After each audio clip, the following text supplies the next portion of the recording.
في سؤال غريب قوي ودايما كلنا بنهرب منه، هو ازاي ربنا يخلق فينا حاجة غلط زي الشهوة واللي هي بتتفاعل مع الواحد بمجرد نظرة واحدة بس، وفي نفس الوقت يقول لنا انها حرام ولازم نمسك نفسنا عنها. والمصيبة ان الشهوة دي مش مجرد احساس، دي حربك انت لوحدك، حرب كل واحد فينا مر بيها بينه وبين نفسه بالليل. وده موضوع فيديو النهاردة، ليه ربنا خلق فينا الشهوة ونهى عنها في نفس الوقت. السلام عليكم. دايما بنسمع وبنشوف فيديوهات عن ازاي نبعد عن الشهوة او ازاي نبطل العادة الوحشة دي، بس ما شفتش قبل كده حد شرح عن الشهوة بنفسها، لان زي ما كلنا عارفين ان اي مشكلة في الدنيا لو عرفت تفهمها هتحلها. فايه قصة الشهوة دي؟ الشهوة اللي بتبدأ بنظرة او صورة وبتنتهي بانك تبقى قرفان من نفسك طول اليوم. الشهوة اللي هي الاحساس اللي جواك، احساس الداخلي اللي بيشتعل من غير سبب واضح، تلاقيه بيشد كده وبيخليك تعمل حاجات انت متأكد مليون في المية انها غلط بس برضه هتعملها. الشهوة اللي محدش يعرف عنها ولا حتى اقرب الناس ليك، انك كل يوم بتتصارع معاها جواك وبتغلبك دايما. واوعى تفكر ان الشهوة دي عدوك، لانها اختبار من ربنا، اختبار وطريق لفهم نفسك من جوه. لان الشهوة دي بتورينا جوانب فينا مش بنحبها، وبنكتشف برضه ضعفنا وقوتنا في نفس الوقت. بتعلمنا الصبر، بتعلمنا السيطرة عن نفسنا وازاي نميز بين الصح والغلط. الشهوة اللي لو اتجاهلناها ممكن تتحكم فينا، ممكن تسرق طاقتنا، ممكن تبوظ قراراتنا، وحتى ممكن تدمر راحتنا النفسية. لكن لو فهمناها هتكون أداة تبني بيها حياتك ومراية تقدر تشوف فيها نفسك بوضوح. فخليني في الفيديو ده أشرح لك ليه ربنا خلق فينا الشهوة وفي نفس الوقت نهانا عنها. مصير حياة الإنسان كلها بتعتمد على خوفه من ربنا، يا إما يمشي في طريق الحق يا إما يتبع الهوى النفسي اللي عنده. ليه؟ لان من خاف مقام ربه ونهى النفس عن الهوى هيخش الجنه، واما من طغى هيخش النار. وطغى هنا معناها تجاوز الحد وعصى ربنا سبحانه وتعالى واستكبر عن طاعته. فتخيل معايا انك قاعد بالليل كده على السرير لوحدك، فاهم، البيت كله نايم، وشفت فيديو لواحده وانت بتقلب على التيك توك. هتبدا هنا شهوتك تهمس لك وتقول لك يا عم ما تروح الحمام، يا عم محدش شايفك كله نايم. بس انت في نفس الوقت ايمانك بربنا لسه ماسك نفسه، فتقول لا يا عم، لا لو محدش شايفني ربنا فوق شايفني. في اللحظة دي وقت ما انت منعت شهوتك، الجنة بقت اقرب مما تتخيل، لان ربنا سبحانه وتعالى قال في كتابه واما من خاف مقام ربه ونهى النفس عن الهوى فان الجنة هي المأوى. خلاص لو مسكت نفسك عن الحاجة دي بالذات هتخش الجنة. وخلي بالك الايتين دول يعني معناهم كبير جدا، ان من خاف مقام ربنا في قلبه وما سابش نفسه تهواه وتذله وكل ده عشان بس يطلب من ربنا الرضا،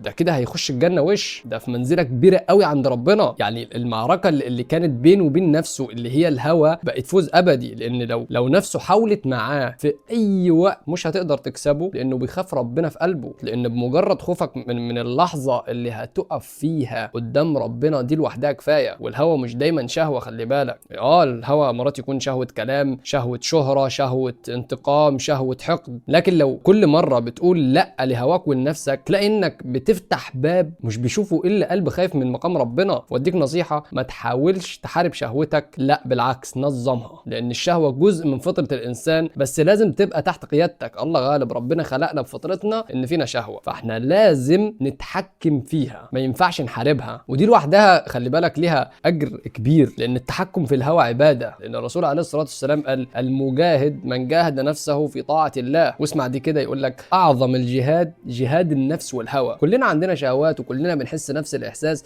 بس مش كلنا بنتحكم فيها. في اللي قادر يغلبها وفي اللي غرقان كل يوم بيعمل نفس الذنب ومش قادر يبطله لدرجة انه وصل لمرحلة الادمان. ولو وصلت للمرحلة دي اعرف انك بقيت انسان عاجز، ان الموضوع خلاص طلع من ايدك. والانسان الحر الحقيقي هو اللي نفسه تحت امره مش العكس، هو اللي بيمشيها بمزاجه. اما بالنسبة ان ازاي نبعد عن العادة دي وازاي نتحكم في شهوتنا، فخلينا نفهم في البداية يعني ايه عادة سرية اصلا، ليه اتسمت كده في الاساس، اشمعنى كلمه عاده يعني؟ والله بص، اتسمت عاده عشان ملهاش وقت معين. هتقول لي ازاي؟ كل واحد واقع في المصيبه دي له وقت محدد او وقت معين هو فاضي فيه كل يوم بيعبيه بالعاده دي. يعني ايه برضه؟ مش فاهم. يعني احمد مثلا بيخلص شغله وسهرته مع الشباب وقعدته وبتاع، فاهم، وبيروح البيت الساعه 2، بس هو بينام الساعه 4. الساعتين اللي في النص دول فيهم كميه فراغ، يعني فراغ غريب، وخصوصا ان الشباب دايما بيناموا في اوضه او مكان لوحدهم، فهو الساعتين دول ده وقت العاده بتاعته، ده الوقت اللي اتعود فيه انه يعمل الحاجه الفلانيه. وهنا مش قصدي ان بس الشباب بتعمل، لا، ما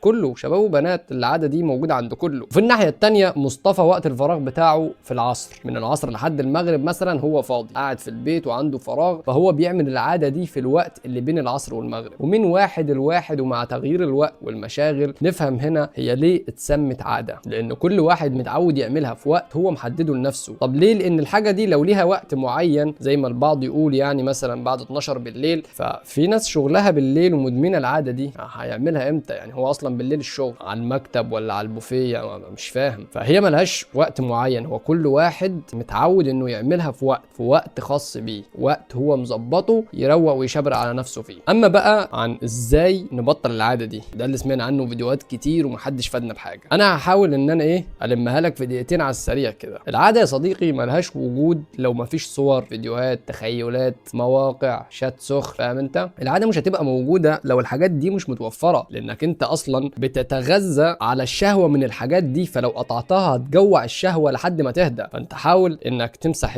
اي تطبيق او اي صفحه بتحرك الموال ده، حاول انك تفلتر تليفونك، حاول انك تتابع محتوى نظيف، حاول انك تتابع ناس يعني بتقدم محتوى، حاول انك تشوف الناس اللي بتقول معلومات، حاول انك ما تفتحش موبايلك اصلا وانت لوحدك، حاول انك تشغل نفسك في اي وقت فراغ، لان غض البصر ده اول علاج قاله ربنا سبحانه وتعالى. اول علاج لمعظم مشاكلنا في الدنيا هو غض البصر ده. لو كل واحد فينا ايا كان ولد او بنت غض بصره عن الطرف الثاني هنحل معظم مشاكلنا. واحنا كده كده لما بنعطل في اي مشكله بنرجع للدين والشرع بيحلوها، ودايما الحلول بتاعه الدين دي بتكون حلول يعني فعاله مليار في المية. بس يمكن احنا اللي مش عارفين، احنا اللي مش عارفين نستخدم الحل ده بالطريقه الصحيحه، او يعني بنعمله صح بس تيجي في ليله كده تقول يا عم هي ليله اعملها المره دي مش هعملها تاني. وخلي بالك ان دي المشكله اللي بتخليك تتخنق وتزعل من نفسك بعد ما تخلص الشهوه بتاعتك، بعد ما تخلص الخمس ست دقايق دول تلاقي نفسك مش طايق نفسك وكاره نفسك والدنيا باظت معاك. ليه؟ لانك مش عايز تعمل كده وماشي في الحل، بس